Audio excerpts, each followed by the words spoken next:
The armory was never silent. Even when no one spoke, the air hummed with the metallic scent of oiled steel and the faint tang of solvent that clung to uniforms, tables, and skin.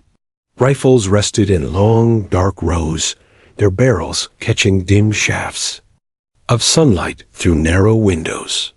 To the soldiers who passed through, the place was a necessary stop somewhere between the barracks and the battlefield, a checkpoint on the way to more important things. But to her, it was everything. Her name didn't appear on rosters in bold ink. She wasn't part of the unit's roll call, nor did she march in the dust with them during morning drills. Her role was simpler, less glamorous. Maintain the weapons.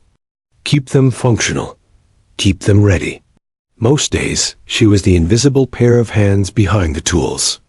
To many soldiers, she was just the girl in the armory. But she didn't mind. Not really. There was something comforting about the rhythm of her work. She would unlock a rifle from the rack, cradle its weight in her arms, and set it down. On the long wooden bench worn smooth by years of cleaning, every click of a chamber, every careful swipe of a cloth across cold steel felt like part of an unspoken ritual. Cleaner, one soldier muttered once, dropping off his rifle without a second glance. He didn't mean it cruelly. It was just how they saw her. Someone who wiped down their tools after they had seen real action. Someone who hovered in the background. She never corrected them. Instead, she let her hands answer for her. The rifles she returned were immaculate, bolts sliding like glass, triggers crisp, scopes perfectly aligned. More than once, soldiers found themselves firing straighter, hitting cleaner shots after she had tuned their weapons. Some thought it was luck, others coincidence. Few realized it was her eye, her ability to notice the smallest imperfections. What no one else could see, she saw instantly. A scratch on a lens, so fine it was invisible to most. A bolt that didn't lock flush by a fraction of a millimeter. Even the faint smell of powder residue told her if a rifle had been mistreated. She had a gift, though she never called it that. To her, it was patience. To others, it was invisible. Her quiet precision had roots stretching back to her childhood. Long before the armory, she had grown up in wide, open country where the sky was unbroken and the horizon stretched forever. She remembered sitting on a porch with her father, pointing out hawks circling so high that others swore there was nothing there.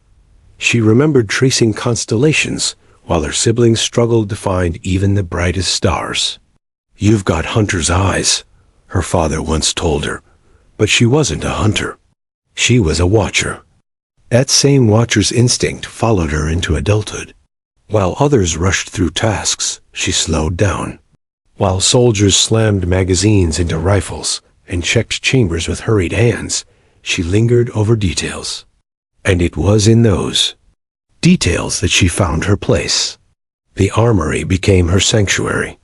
Others dreaded the long hours of maintenance, but she thrived in it. The repetition didn't bore her. It calmed her. Each weapon carried its own history, scratches etched from deployment, faint discoloration from sandstorms. Even the way a stock fit against the bench revealed something about its user. She treated each rifle as though it had a soul. Still, for all her skill, she was invisible in the eyes of those who carried rank and medals. The young privates saw her as an oddity. The veterans dismissed her as support staff.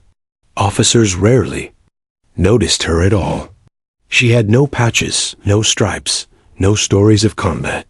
And in a culture where respect was earned on the battlefield, she remained on the sidelines. Sometimes, late at night, when the armory was empty and the rows of rifles stood like silent soldiers of their own, she wondered if her role truly mattered. She wasn't out there with them. She wasn't facing the heat of battle, hearing the crack of gunfire.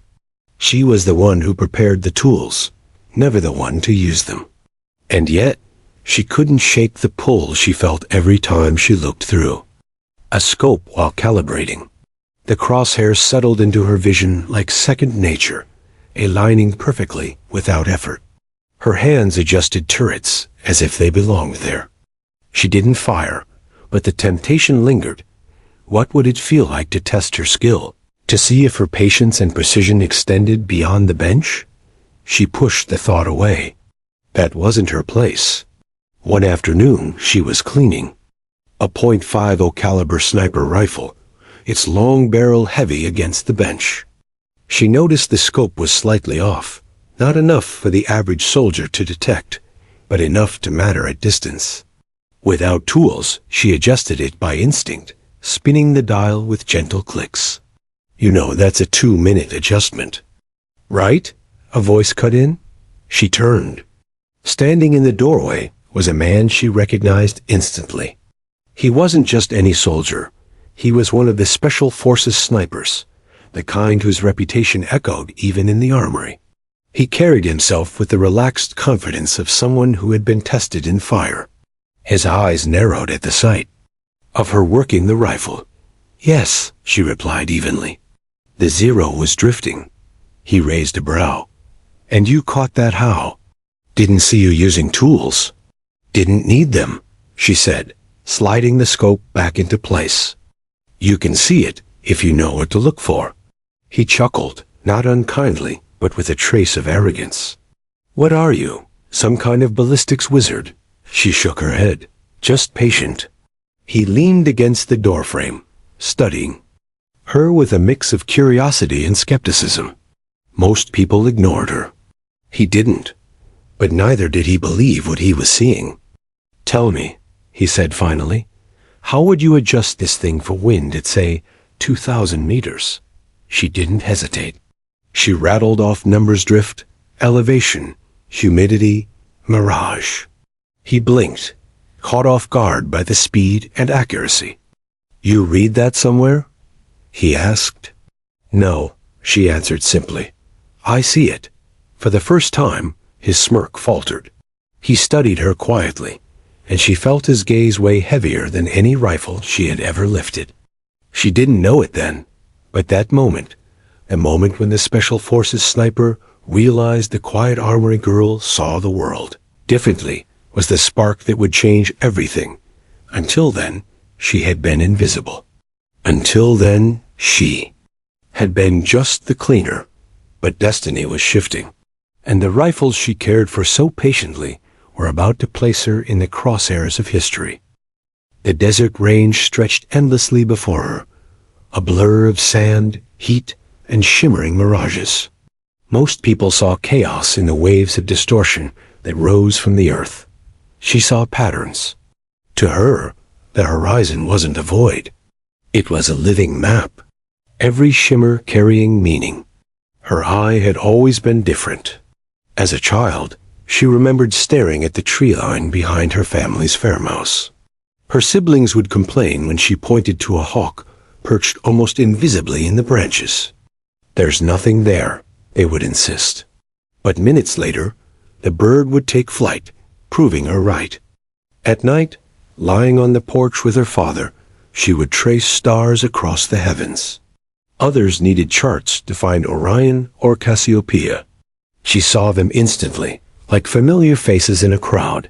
Her father used to say she had a hunter's eye, but she knew it was something more than that. Hunters looked for movement. She looked for stillness, the tiny details that betrayed truth. Years later, in the armory, that same gift revealed itself in subtler ways. While others skimmed over rifles, she noticed the tiniest imperfections. A scratch on a scope lens no wider than a hair, a bolt that dragged ever so slightly when pushed forward. To most, those things were invisible. To her, they screamed. It was that eye that drew the Special Forces sniper back to her bench the next day. He hadn't forgotten the way she'd rattled off ballistics adjustments without hesitation. Most soldiers wouldn't dare speak that language around him. Yet she had, calmly and without apology. Show me, he said simply. She looked up from the rifle she was cleaning. Show you what? How you see it, he replied, sliding a scope across the table toward her. "Tell me what's wrong with this." She picked it up, held it to her eye, and adjusted slightly. The reticles drifting left, maybe half a minute. He frowned. "Without measuring tools?" She lowered the scope. "I don't need them." He leaned forward, curiosity overtaking skepticism. "And wind? Mirage? Could you read those too?" "Depends on distance," she said quietly, "but yes." The sniper studied her, trying to read the calm certainty in her face. For a man who had spent years in combat zones, hitting targets that most would call impossible, it was unsettling to hear someone speak his language without the badges, without the scars, without the years of training. She didn't know why he kept coming back, but he did. Between deployments, he would stop at her bench, asking questions, testing her. He brought scopes out of alignment, deliberately introduced flaws into rifles, even set up targets across the range to see if her eye could call the adjustments correctly. Each time, she answered with a precision that left him uneasy. "Where did you learn this?" he demanded one afternoon. She shrugged. "I didn't. I just see it." That answer frustrated him more than any mistake could have. He had spent years honing his craft, mastering the mathematics of ballistics, memorizing the effects of wind, elevation, and distance. And here was someone who simply saw. But her gift wasn't luck. It was discipline quiet, patient observation refined, over years of unnoticed practice. At night, when the armory was silent, she sometimes sat at the edge of the range, staring at the distant hills. Others saw only darkness. She saw outlines of ridges, faint glimmers of stars bending against the horizon, even the slow crawl of wind across sand. She didn't need a rifle to practice. She simply watched. The sniper noticed. He began asking her to join in during off hours, at first out of amusement, and out of genuine interest. He would lie prone with his massive rifle, teaching her how to read the shimmer of mirage, how to calculate drift by watching grass bend, how to predict bullet drop at impossible ranges. But often, before he could finish, she was already ahead of him. "You're looking at the wrong tree line," she said once, adjusting his spotting scope. "The wind shifts differently on that ridge." He glanced, and she was right. Again, it irritated him, but it fascinated him more. "Do you know what you are?" he asked one evening, after she had corrected him for the 5th time. She tilted her head. "What?" "Unnatural." She shook her head. "No, just patient." But patience alone couldn't explain it. Patience didn't account for the way she could predict shifts in wind before they happened, or how she could watch the shimmer of heat waves and know instantly how far a bullet would drift. Patience didn't make a person hit a target on their second attempt at 3 miles. He began telling stories during those long evenings on the range. Stories of snipers he had known, shots he had taken, shots he had missed. He spoke of the discipline. It required the solitude, the absolute silence in which decisions were made that carried the weight of life and death. And she listened, not with awe, but with quiet understanding. "You don't blink," he said once, studying her as she peered through a scope. "What do you mean?" "Most people blink when they're holding that long, even trained shooters. You don't." "I forget to," she said softly, almost embarrassed. It was the first time he realized she wasn't trying to impress him. She didn't even seem to care what he thought. She simply did what came naturally. That made her even more dangerous. The quiet eye wasn't just about seeing details. It was about seeing truth where others saw noise. Where soldiers saw a blur of heat on the horizon, she saw wind patterns. Where others struggled to align crosshairs, she found balance instinctively. Where the sniper saw years of training, she saw simplicity. And the more time he spent with her, the more he realized he wasn't teaching her. She was teaching him. One night, After hours of dry firing at distant silhouettes, he packed up his rifle and looked at her seriously. "You ever think about what you could do with this gift?" he asked. She hesitated. "No, I'm not a soldier. I just clean rifles." He shook his head. "You're not just anything. You've got eyes most men would kill for." Her silence was answer enough. She didn't crave glory, didn't dream of combat. She was content in the shadows. But the sniper knew better. He had seen it before, the rare kind of vision that couldn't be taught. And deep down, he suspected it was only a matter of time before someone, somewhere, pushed her to prove it. He just didn't know that he would be the one. The day began like any other in the desert. Heat rising early, sand stretching endless, and the range buzzing with the hollow crack of rifles echoing across the flat horizon. Soldiers rotated through lanes, firing at steel silhouettes no farther than 800 meters out. To most, that distance was already extreme. Beyond 1,000 meters, targets blurred. Beyond 2,000, the idea of hitting anything felt like fantasy. But for the Special Forces sniper, the world only began where others stopped. He was used to chasing impossible shots, used to calculating not just distance and wind, but even the Earth's rotation. To him, sniping wasn't about pulling a trigger, it was about bending physics. And still, there were limits. Every sniper knew them. Beyond 3,000 meters, even the most advanced rifles buckled under the weight of gravity, wind, and sheer uncertainty. Hitting a target at 4,200 meters wasn't just difficult, it bordered on the absurd. Shots like that lived in record. Books whispered in circles of specialists, the kind of feats done once in a generation. Which is why he smirked when the idea came to him. She was sitting at the far end of the range, wiping down a long-barreled rifle she had just serviced. Her hands worked automatically, steady and methodical, while her eyes scanned the scope she had realigned. He walked up, a grin tugging at the corner of his mouth. "You ever fire one of these?" he asked, tapping the barrel with his boot. She didn't look up. "No." "Shame," he said, squatting beside her. "Because cleaning. It's only half the fun." She finally glanced at him, expression unreadable. "I don't think the fun part is in the job description." He laughed. That was her way, calm, dry, never rising to his bait, which made what he said next even better. "Think you could hit a target at 4,200 meters?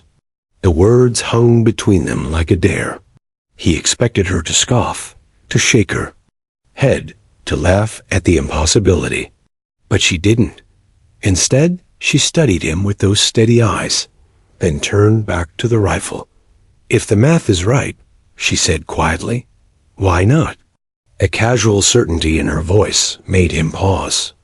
She hadn't flinched. She hadn't laughed. She hadn't even blinked. For a second, he wasn't sure she understood the weight of what she just agreed to. 4,200 meters, he repeated slowly, emphasizing each number. "That's nearly 3 miles. Even professionals don't hit at that distance." She slid the bolt into place with a click. "Doesn't mean it can't be done." He stared at her, caught between disbelief and irritation. Confidence was one thing, arrogance was another. But she didn't look arrogant. She looked calm, too calm. "All right then," he said finally, standing. "Let's find out." By late afternoon, the range had mostly emptied, leaving only the two of them, a spotter and a single steel target dragged far into the desert. They had pushed it as far as the range would allow, measuring and remeasuring until the distance confirmed. 4,210 meters. The heat shimmered between them and the target, warping the air into waves. The desert wind whispered low, shifting in unpredictable bursts. Even he, with all his training, knew this was madness. "Rifle's yours," he said, setting the massive weapon on the mat. It was a custom-built .50 caliber, designed for long range. Precision, heavy as a log, and unforgiving on the shoulder. Few people could fire it more than a handful of times without flinching. She lowered herself beside it, settling into the prone position with surprising ease. Her hands moved with quiet familiarity as she adjusted the bipod, pressed the stock against her shoulder, and nestled her cheek against the comb. "Scopes dialed for 2,000, he warned. "The rest is on you." She didn't reply. The spotter adjusted his glass, muttering under his breath. "You sure about this?" he asked the sniper. "Not even a little," the sniper admitted. "But I want to see her try." The rifle thundered as she squeezed the trigger. Dust exploded yards wide of the target. The spotter barked out corrections, but she didn't wait. She had already lifted her head, recalculating, eyes locked on the mirage waves. Without hesitation, she adjusted windage, elevation, breathing as steady as if she had been doing this for years. The second shot cracked, echoing into silence. Seconds dragged. Then, faintly, so faintly it could have been imagined, the steel rang. A tiny hollow clang carried on the wind. The spotter froze. The sniper's smirk fell away. "No, the spotter whispered." He blinked, checked his glass, then checked again. She hit it. Dead center. For the first time in years, the sniper was speechless. His jaw tightened, his hands clenched. He had expected failure, laughter, a story to tell about the armory girl who thought she could do the impossible. Instead, the impossible had just unfolded in front of him. She rolled onto her back, calm as ever, setting the rifle aside. "Told you," she said simply. "Do you have any idea what you just did?" the spotter demanded. She shrugged, pulled the trigger. The sniper stared at her, his chest heavy with something he hadn't felt in a long time. Humility. He had spent years perfecting his craft, clawing his way into the rare elite who could call themselves long-range experts. Yet here was someone with no formal training, no combat deployments, no reputation, just patience, instinct, and eyes that saw what others couldn't. For the first time, he realized she wasn't a curiosity. She wasn't a joke. She was a threat. That night, word spread. Not official word, not written down or recorded, but whispers. A handful of soldiers who had lingered at the range carried the story back to the barracks. A girl in the armory had just hit steel at over 4,200 meters. Most didn't believe it. Some laughed. Others dismissed it as an exaggeration. But the few who knew the truth, who had heard the ring of steel echo across the desert, couldn't forget it. Neither could the sniper. He lay awake long after, staring at the ceiling of his quarters. The sound replayed in his head again and again. That faint metallic clang, the sound of his certainty cracking. He had challenged her, expecting to expose her limits. Instead, she had exposed his. It gnawed at him. Not because she had beaten him, but because she had proven something he didn't want to admit. Talent like hers was rare, dangerous, and if she chose to step beyond the armory, into the world he lived in, the world of shadows, rifles, and impossible shots, she could change everything. But for now, she remained quiet, steady, unseen. And he knew, with absolute certainty, that this was only the beginning. The rifle lay before her like a beast. It was longer than her arm span, heavier than any weapon she had ever touched, its barrel stretching toward the desert horizon as if daring her to try. Soldiers called it a hammer, a tool built not for comfort, but for extremes. Firing it meant bruised shoulders, rattled bones, and ears ringing long after the shot. Few could master it. Many flinched after the first trigger pull. She studied it quietly, one hand resting on the cool steel. There was no awe in her eyes, No hesitation, only the same steady patience she brought to every rifle she cleaned. "You sure about this?" the sniper asked. He had set up the target at 4,200 meters again, determined to prove her first hit wasn't anything more than luck. "This gun isn't forgiving." "I don't need it to be," she replied simply. "The spotter muttered under his breath as he set his glass, adjusting for distance. "I've seen veterans miss by miles with this setup." She lowered herself into the dirt, body aligning naturally with the rifle. The sniper watched closely, expecting awkwardness.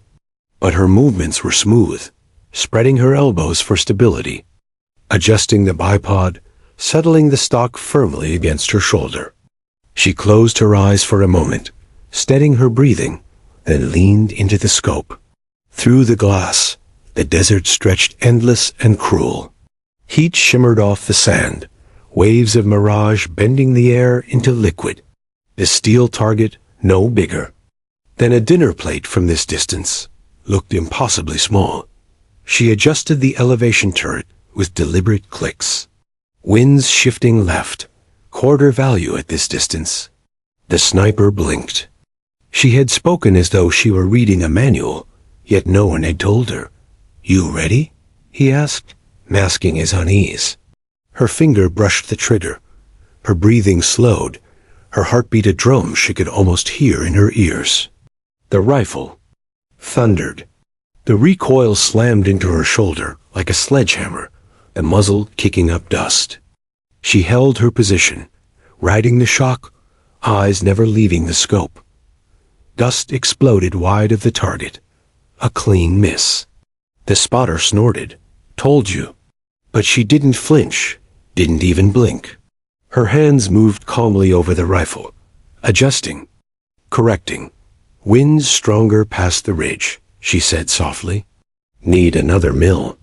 Before either man could respond, she chambered the next round. The sniper leaned forward, curious despite himself. The second shot cracked, echoing across the barren range. For a moment, there was only silence, the sound swallowed by distance. Then, faint and hollow, carried on the wind, clang. The steel had been struck. The spotter's jaw dropped. He lifted his glass, checking, double-checking. "No way, that's a hit. A clean hit." The sniper said nothing. His smirk was gone, replaced by a hard line across his face. He had expected her to fail. He had expected laughter, a story to carry back to the barracks about the armory girl who thought she could shoot. Instead, he was staring at the impossible. She exhaled slowly, rolling onto her back, setting the rifle aside with quiet finality. Her chest rose and fell, but her expression remained calm, as if nothing extraordinary had happened. "I told you," she said softly, almost apologetically. "If the math is right, why not?" The sniper studied her in silence. Around them, the desert wind whispered, carrying away the sound of her success. For years, he had lived in the world of long-range precision, where men clawed their way toward shots like this with endless hours of practice, failure, and rare triumph. To see someone walk into that world and make it look effortless unsettled him in a way combat never had. "You realize what you just did?" the spotter asked, breaking the silence. She shrugged. "I hit a target." The sniper shook his head. "Not just a target. You hit one of the hardest shots in the world. People train their whole lives and never touch that distance." She looked away, unconcerned. Maybe they blinked too much. Her answer disarmed him more than the shot itself. There was no pride in her tone, no arrogance. She wasn't bragging. She wasn't even celebrating. She had simply done it, as if it were no different than cleaning a barrel or aligning a scope. That frightened him more than arrogance would have. The range emptied as the sun fell low, painting the desert in amber. The sniper packed the rifle, still glancing at her as though trying to solve a puzzle. She stood quietly, brushing dust from her fatigues, ready to return to the monotony of the armory. "Wait," he said suddenly. She paused. "I want you. Back out here tomorrow. Same time. We're going to do it again." She raised an eyebrow. "Why?" "Because once might be luck," he said flatly. "Twice means something else." She studied him, then nodded once. "Fine." That night, he lay awake, replaying the moment in his mind. The sight of the steel swinging at 4,200 meters, the calmness in her face, the way she had corrected instantly, without hesitation, it gnawed at him. He had trained alongside some of the best shooters in the world. He had watched them miss, struggle, curse the wind, and fight for every inch. She had walked in and cracked the code on her second shot. What unsettled him most wasn't just her talent, it was her lack of awareness of how rare it was. She didn't seem to care about the feat, didn't hunger for recognition, didn't even ask to fire again. She simply accepted it, as though hitting impossible shots was just another part of her day. And that made her dangerous. Because while most people needed ego to drive them, to push them beyond limits, she needed nothing but patience and her quiet eye. He realized, with a weight in his chest, that this was no longer a joke, no longer a dare. This was the beginning of something neither of them could control. The next day she returned. The rifle was waiting, the target reset, the challenge unspoken but hanging heavy in the desert air. The sniper didn't need to explain. She already knew. And as she lowered herself into the dirt once more, the weight of the world seemed to shift. The armory girl was no longer invisible. She was no longer just a cleaner. She was a shooter. And the desert was beginning to whisper her name. The desert had a way of testing people. Heat gnawed at patience. Wind mocked precision. Mirage bent reality until the horizon was a shifting lie. Soldiers cursed it, fought it, endured it. But she seemed to welcome it, as if the very elements that broke others only sharpened her. The sniper realized this on the third day. He had set up a near-impossible drill, forcing her to read mirage lines at noon, when the desert waves shimmered most violently.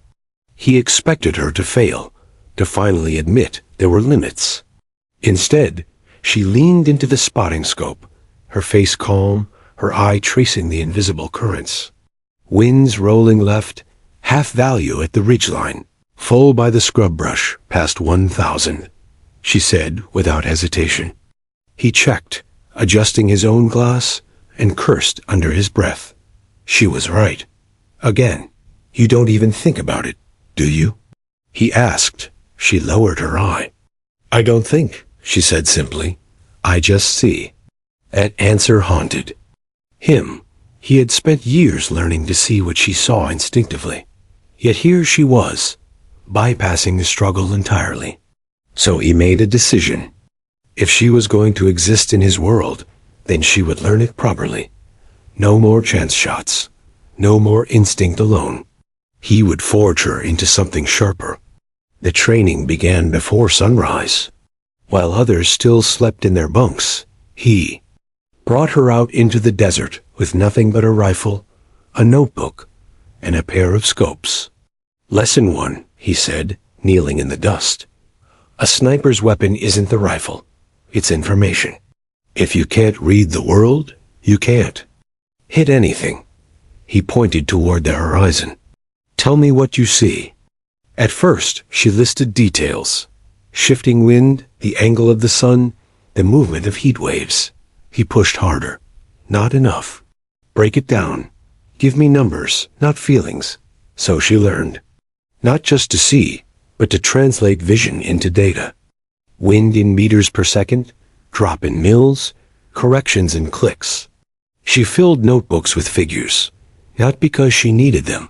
Her eye rarely failed, but because he demanded precision. And when she gave him answers, he tore them apart. Close isn't good enough, he barked. At 2,000 meters, close means you miss by 10 feet. But she never argued. She wrote. She calculated. She corrected. Day by day, her world transformed. She no longer just looked at the horizon, she dissected it. The curl of a heat wave became a signal. The bend of a blade of grass revealed pressure. The distant shimmer of dust devils told her which way the bullet would drift before it even left the barrel. He tested her constantly. Sometimes he placed targets in shadow, barely visible even through glass. Other times, he forced her to adjust. In crosswinds so violent that even he cursed. He made her shoot prone in the dirt until her elbows bled, then had her repeat the drill until she didn't notice the pain anymore. And through it all, she endured. She never raised her voice, never quit, never demanded praise. Each time he expected her to falter, she adjusted, recalculated, corrected. She's not human, the spotter muttered one evening after watching her place 3 rounds on target at 3,000 meters, all within seconds of each other. She's better than human, the sniper replied grimly. But training wasn't just about skill. It was about patience. For hours he made her lie motionless in the dirt, staring through the scope without firing a shot. Sweat dripped into her eyes. Flies buzzed mercilessly. Time crawled. Most people broke after 20 minutes. She lasted hours. You know why we wait? He asked her once, as they lay hidden in a dry riverbed, eyes fixed on a target that never peered. Because rushing makes you miss, she answered. He shook his head. Because the world doesn't care about your clock. The shot only comes when it's ready. And if you can't outwait it, you lose. She said nothing, only returned her eye to the scope. He realized then that she didn't need the lesson. Patience was already in her bones. As weeks passed, word spread. Soldiers began to linger at the edges of the range during her sessions, curious to see the armory girl who was being trained by one of the best. They whispered when she sent rounds ringing against steel at distances most of them couldn't even see. Some scoffed, insisting it was luck. Others stared in silent awe. But none could deny the evidence. She was doing what most of them couldn't, what even some seasoned snipers failed to achieve. One afternoon, a young private approached her nervously as she packed up her gear. "Ma'am," he stammered, "could you maybe help me zero my rifle?" She blinked, caught off guard. No one had ever asked her for guidance before. She looked at the sniper, who only shrugged. "Show him," he said. So she did. Patiently, carefully, she walked the private through the process, explaining each step. When he finally hit center, mass at 500 meters, his face lit up. "You're better than the instructors," he whispered before hurrying off. She shook her head, but the words lingered. The sniper watched all of this with mixed emotions. Pride swelled in him when she hit shots most men would never dream of. But there was something else to an unease he couldn't shake. Because every time she proved herself, every time she pushed past another barrier, she made him question his own place. He had been the expert, the master. Now he was beginning to feel like the student. One evening, as the sun bled red across the horizon, he finally voiced it. "You know you're not supposed to be here," he said quietly. She glanced at him, confused. "What do you mean?" "This world, my world, it's built on years of training, blood, sacrifice. You don't just walk into it and do what you're doing. It's not supposed to happen like this." She set down the rifle, her expression unreadable. Maybe the world doesn't care about supposed to. The words hit him harder than a bullet. By the end of the month, she was no longer just the cleaner. She was the girl who had hit at 4,200 meters. The one who absorbed lessons faster than anyone he'd ever trained. The one soldiers whispered about in the mess hall. The sniper had set out to test her, to expose the limits of instinct. Instead, he had uncovered something far more dangerous. And though he would never admit it out loud, he knew the truth. She wasn't becoming a sniper. She already was one. By the time the desert summer reached its peak, her reputation had outgrown the armory.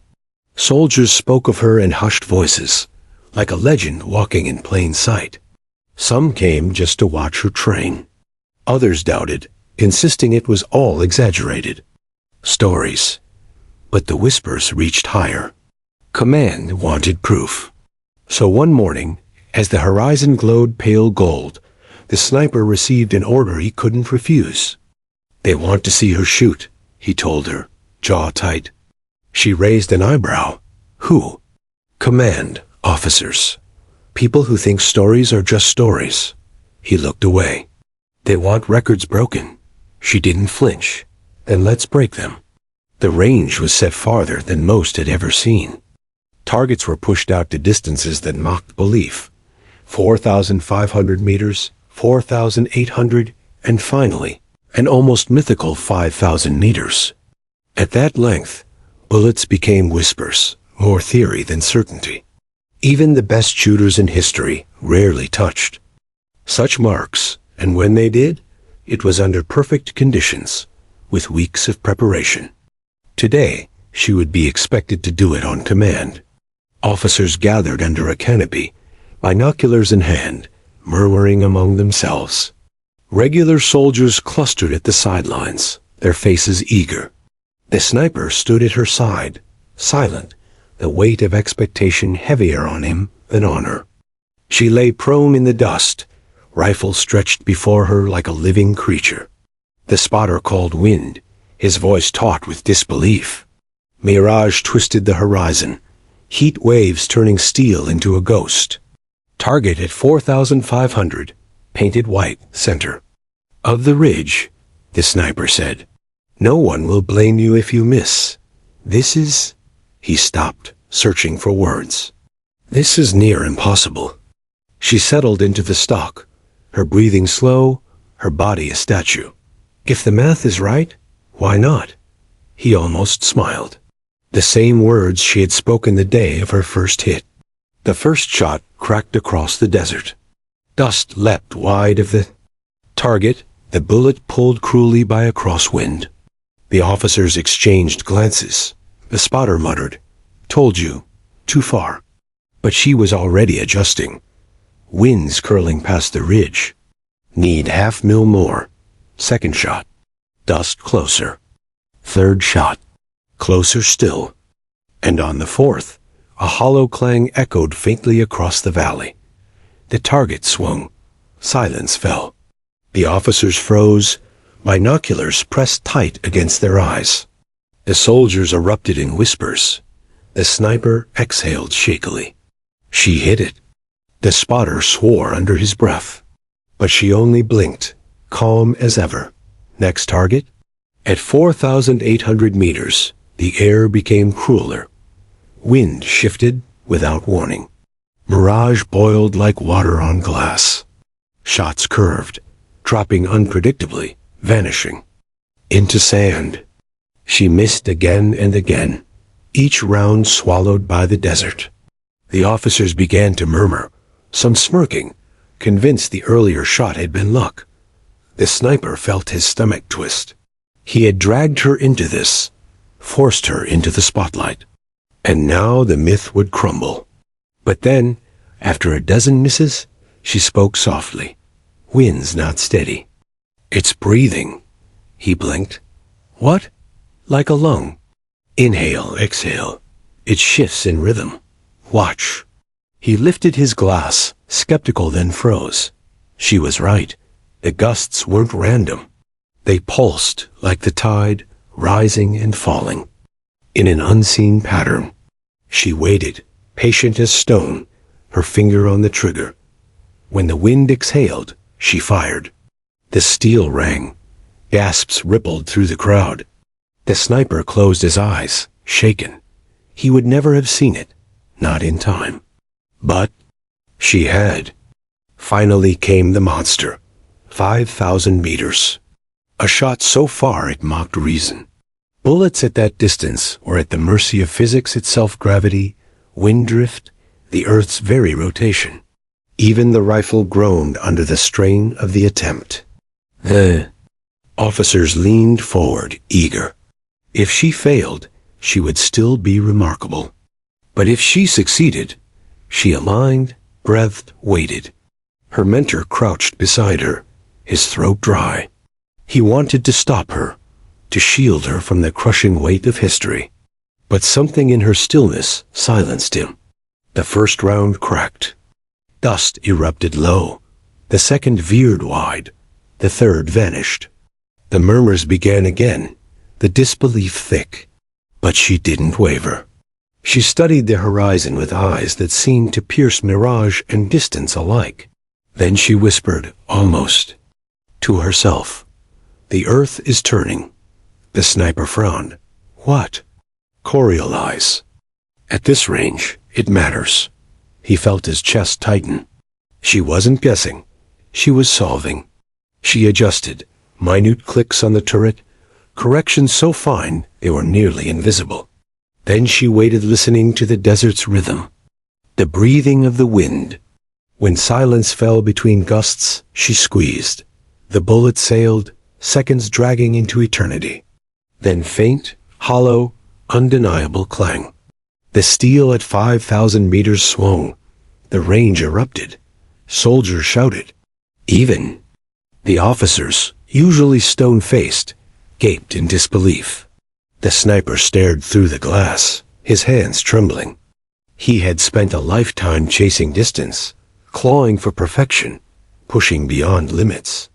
And here, beside him, an armory girl had just broken the unbreakable. She rolled onto her back, exhaling, her face calm as always. "That's far enough," she said softly. The officers crowded the sniper afterward, demanding explanations, measurements, proof. They argued, calculated, tried to rationalize what they had seen. But none of their words mattered. The steel still swung in the desert wind, carrying the truth none of them could deny. As the crowd dispersed, the sniper approached her. For the first time since they met, he didn't speak as a mentor. He spoke as a man humbled. "You realize," he said quietly, "you just rewrote what's possible." She shrugged, brushing dust from her fatigues. "It was only numbers." He shook his head. "No, it was more than that. You've done what men spend lifetimes chasing." "And you did?" "It with nothing but patience and your eye." She looked at him then, her expression unreadable. "Records don't matter. They're just lines in the sand. Someone always erases them." But he saw it, the flicker in her eyes, the tiniest glint of something unspoken. Not pride, not arrogance. Something quieter, deeper. She hadn't broken the record for glory. She had done it because the world had dared her not to. That night, the base buzzed with the story. Word spread like wildfire. The girl who cleaned rifles had done the impossible. Men repeated it in the mess hall, wide-eyed, as if saying it aloud might make it real. Some called her a prodigy. Others whispered myth. A few scoffed, insisting it was a fluke. But deep down, every man who had stood on that range knew the truth. They had witnessed history. The sniper lay awake, staring at the ceiling. He felt pride, yes, but also something heavier. Because he knew that once a record is broken, it becomes a target. And now, whether she wanted it or not, the world's eyes would find her. And in the silence of the night, he wondered if he had done her a favor by training her, or if he had unleashed something neither of them could control.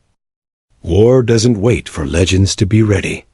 It arrives unannounced, with fire and dust and the sharp taste of fear. The first time she was called to the front, the sniper argued against it. "She's not a soldier," he told the commander. "She hasn't seen combat. The range isn't the battlefield. Out there, wind isn't your only enemy. It's chaos. It's screaming. It's men dying beside you." The commander only folded his arms.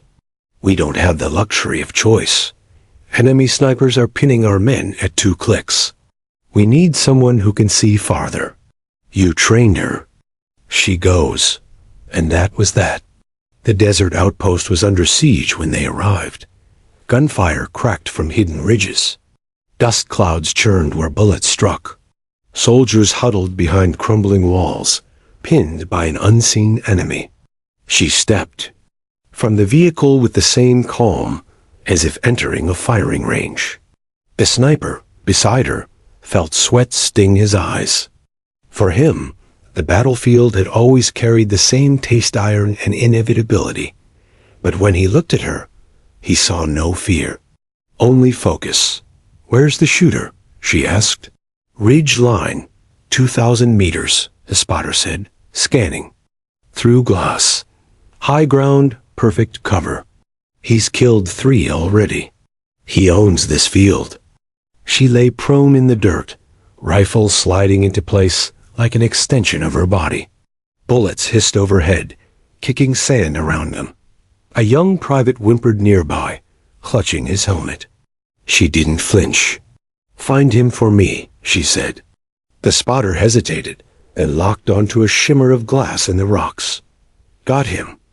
Mirage is bad. Winds are dirty. He's tucked in deep. You won't see much." But she didn't need much.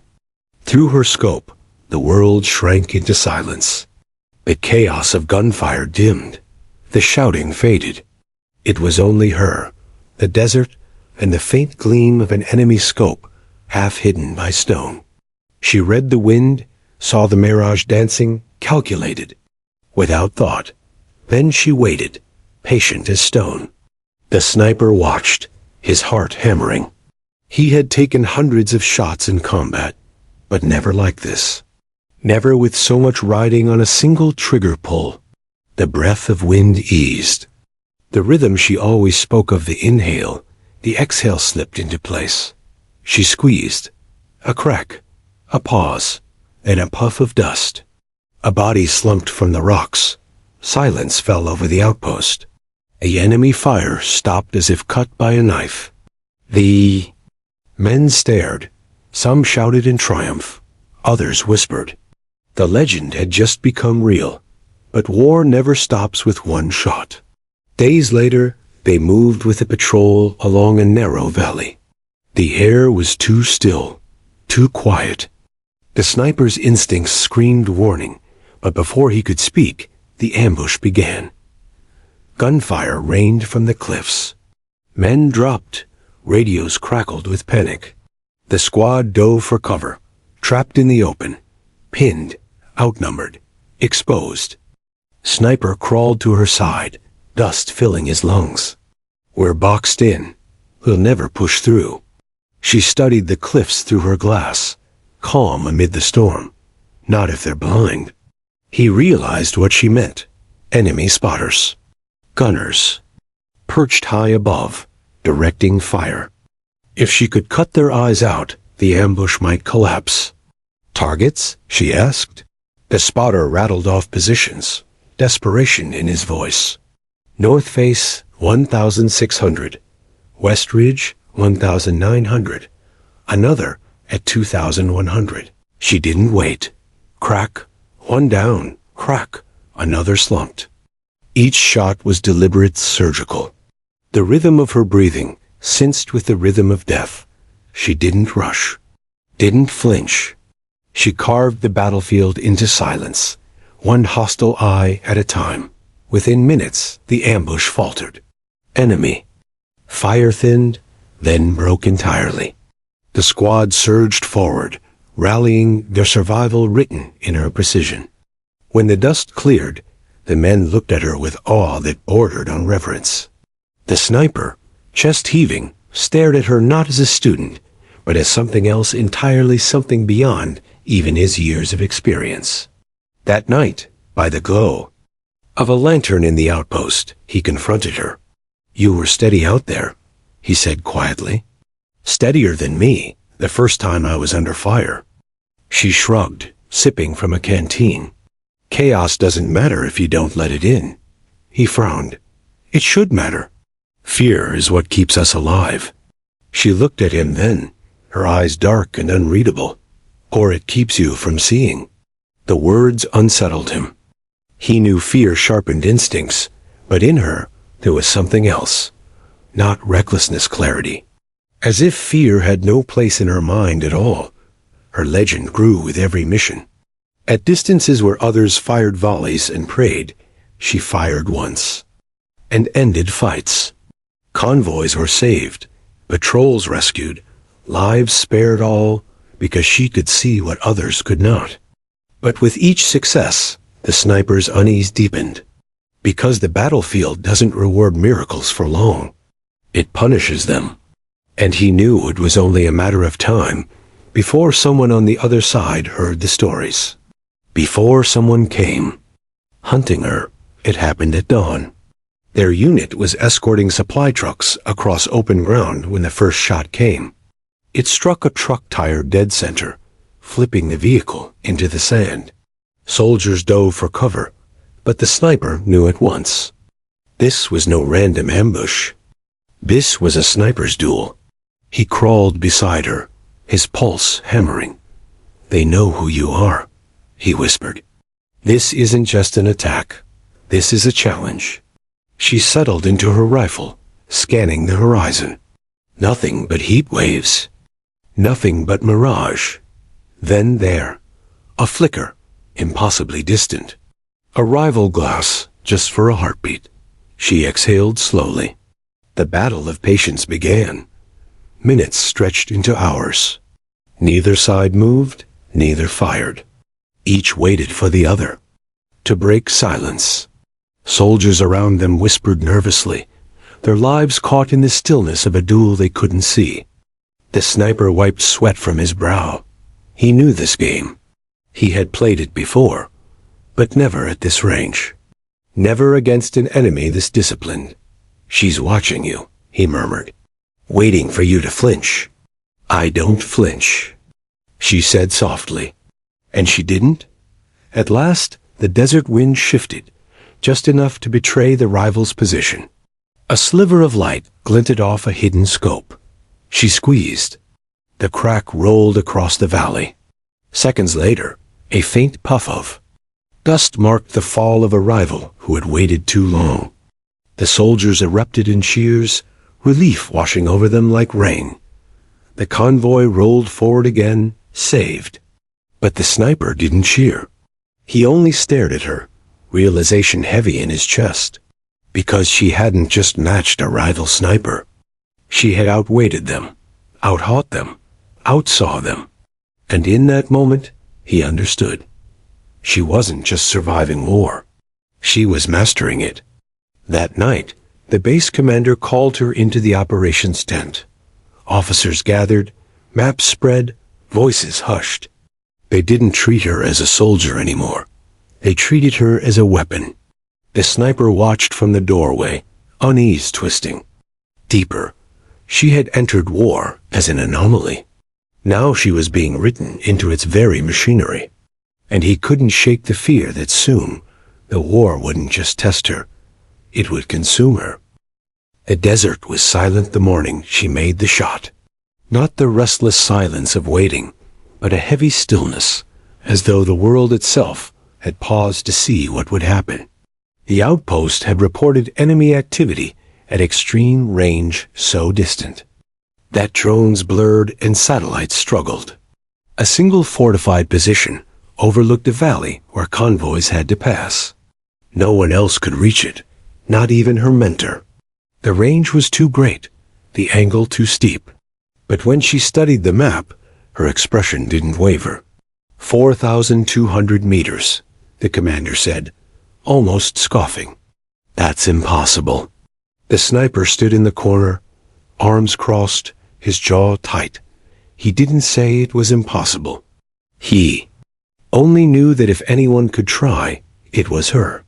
The setup took hours. They moved under cover of night, climbing a ridge where the valley sprawled out below like a giant's hand. The wind clawed at their faces. The stars burned hard and cold. She lay prone, adjusting her scope, every movement precise. The rifle looked too small against the enormity of the task. At that distance, even the curvature of the earth mattered. Targets dug in, the spotter whispered. Concrete. Sandbags. Almost invisible. Winds shifting every few seconds. Mirage is brutal. The sniper knelt beside her. No shame in walking away, he murmured. She didn't look at him. Her eye never left the glass. This is why you trained me. The calculations were endless. Wind speed, humidity, temperature, angle of fire, spin drift, Coriolis effect, every factor that could drag a bullet off. Course had to be accounted for. The spotter scribbled figures until his notebook was black with ink. At one point, he shook his head. It's too unstable. Conditions aren't right. But she remained still, waiting, not anxious, not doubtful, just waiting. The sniper realized she wasn't calculating anymore. She was listening to the rhythm of the desert, the pulse of the air, the silence between the winds. Hours passed. Soldiers shifted uneasily behind them, whispering. Some said no human could make a shot like this. Others prayed. She breathed, in, out, in, out. Then the moment came. The wind eased, the mirage flattened, the world steadied. Her finger closed. The crack echoed like thunder. Time stretched. At 4,200 meters, the bullet traveled seconds that felt like years. Soldiers held their breath. The sniper's heart pounded. Like a drum, then impact. The target, a barely visible silhouette in the fortification, collapsed. Dust plumed, silence swallowed the valley. For a heartbeat, no one moved. Then the outpost erupted in cheers. Men shouted, clapped, hugged each other. Radios crackled with disbelief confirmation pouring in. The impossible had just been done. She lowered the rifle slowly, exhaling as if she had only finished another drill on the range. The sniper stared at her, awe cutting through the weight in his chest. He had thought he understood skill. He had thought he had seen mastery. But this was beyond him, beyond anyone. She had touched the edge of human possibility. News traveled faster than bullets. Within days, every soldier on the base knew the number, 4,200 meters. Officers whispered it like a secret. Commanders spoke it with reverence. Some refused to believe. They called it luck, a fluke, a myth. But those who had been there, the spotter, the sniper, the men who had watched knew the truth. And the truth spread. Soon it reached beyond the desert. Stories filtered back home, carried in hushed voices. In unofficial reports, in rumors too persistent to die. Soldiers returning from deployment spoke of the armory girl who could see farther than anyone alive. She became legend. But legends carry weight. The sniper saw it in her eyes as weeks passed. She had never sought glory, never asked for her name, to be whispered in mess halls or written into reports. She had only followed instinct, one shot at a time. Now she bore the burden of expectation. Commanders wanted her on every mission. Soldiers wanted her blessing. Every shot she took was no longer just a shot. It was a test of the legend she had become. He watched her shoulders tighten, her silences grow longer. She carried it well. But he knew the truth. Every legend comes with a cost. One evening, as the sun set blood-red over the dunes, he sat beside her in the dust. "You've done what no one else has," he said quietly, "but you don't have to keep proving it." She didn't answer for a long time. Finally, she said, "It's not about proving anything. It's about not wasting what I was given." He turned to study her face, calm and unreadable as always. He realized then that he wasn't looking at a student anymore. He wasn't even looking at an equal. He was looking at something rarer, a person born to see farther than the rest of humanity. The war rolled on. She continued her missions, but the shot at 4,200 meters remained the mark of her story. No matter what else she achieved, no matter how many lives she saved, that number followed her. For the soldiers who survived because of her, it was a miracle. For her mentor, it was something deeper. A reminder that sometimes the world delivers a person who doesn't fit into rules or ranks, someone who reshapes the possible. And when the war finally quieted, when the desert winds carried fewer echoes of gunfire, her name lingered like a myth carried in the dust. Years later, in training fields across the United States, instructors told new recruits about her. Some treated it as legend, an exaggerated tale of war. Others swore it was real. They spoke of the girl who started as nothing more than an armory worker, cleaning rifles, until one day she picked up a weapon and changed history. They didn't always know her name, but they always remembered the number, 4,200. As for the sniper, the man who had first challenged her, he carried her story like a scar and a gift. He often thought back to the day she first surprised him with that impossible shot on the range. Back when he had believed it was luck. Back when he had believed he was teaching her. He knew better now. She had been teaching him all along. And so her legacy wasn't written in medals or ranks, but in something more enduring. In the whispered awe of soldiers. In the silent respect of her mentor. In the knowledge that for one moment in the desert, a human being had seen farther, steadier, truer than anyone thought possible. Her life had never been about glory. But her story would be told as long as men lifted rifles and dared to test the horizon.